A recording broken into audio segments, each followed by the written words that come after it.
বন্ধুরা, সবাই কেমন আছেন? আশা করি ভালো আছেন সবাই। এখন আর শিক্ষা প্রতিষ্ঠান হ্যাঁ, আমরা এখন আছি সচিবালয়ের ভিতরে। হ্যাঁ হ্যাঁ বলতেছি তো, শোনা যায় না? বলছি ভাই, ভূমে তো কথা বলছি, শোনা ডিলে আছে ভাই। আমরা যে লাইভ দিছি প্রায় 30। ওকে, এই সুমন ভাই, আমরা কিন্তু ডিজিটাল লাইভে ঢুকতেছি। থাইকেন। ওকে, হ্যাঁ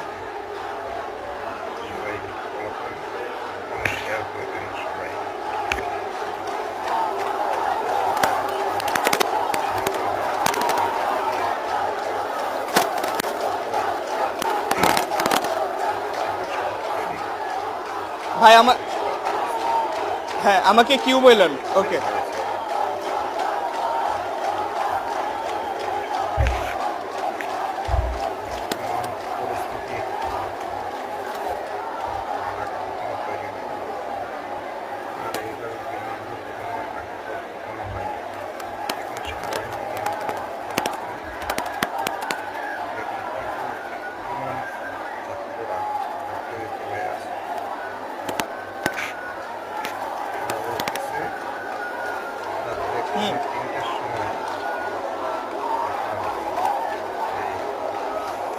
স্ট্যান্ড বাই।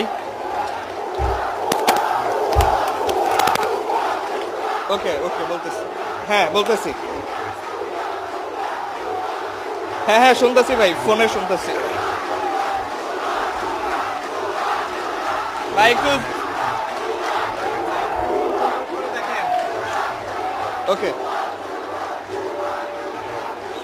আমরা এখন আছি সচিবালয়ের ভিতরের অংশটায়। আমরা একটি ভবনের ছাদের উপরে আসলে আছি। আমরা দেখতে পাচ্ছি এখান থেকে যে সচিবালয়ের যে বাইরের অংশটা, সেই বাইরের অংশটা অর্থাৎ ওসমানী স্মৃতি মিলনায়তন যেই স্থাপনাটি আছে, সেই ওসমানী স্মৃতি মিলনায়তনের অপোজিট যে রাস্তাটি আছে সেখানে কিন্তু শিক্ষার্থীরা আমরা দেখতে পাচ্ছি যে তারা অবস্থান নিয়েছে, এবং সচিবালয়ের যে সামনের সড়ক যেটা বলতে পারছি সেখানে কিন্তু তারা তাদের অবস্থানটি ধরে রেখেছে। আমরা দেখছি যে এখানে বৃষ্টি হচ্ছে, এই বৃষ্টির মধ্যেও কিন্তু তারা তাদের অবস্থানটি ধরে রেখেছে। সচিবালয়ের যেই কয়টি গেট আছে, গেটগুলোর মধ্যে যে প্রধান গেটটি আছে সেখানে কিন্তু তারা আসলে তাদের অবস্থানটি ধরে রেখেছে। এখানে আসলে তারা কি কারণে অবস্থান নিয়েছে সেটি আসলে পুরোপুরি বোঝা যাচ্ছে না, তবে ধারণা করতে পারছি আমরা যাই এখান থেকে যে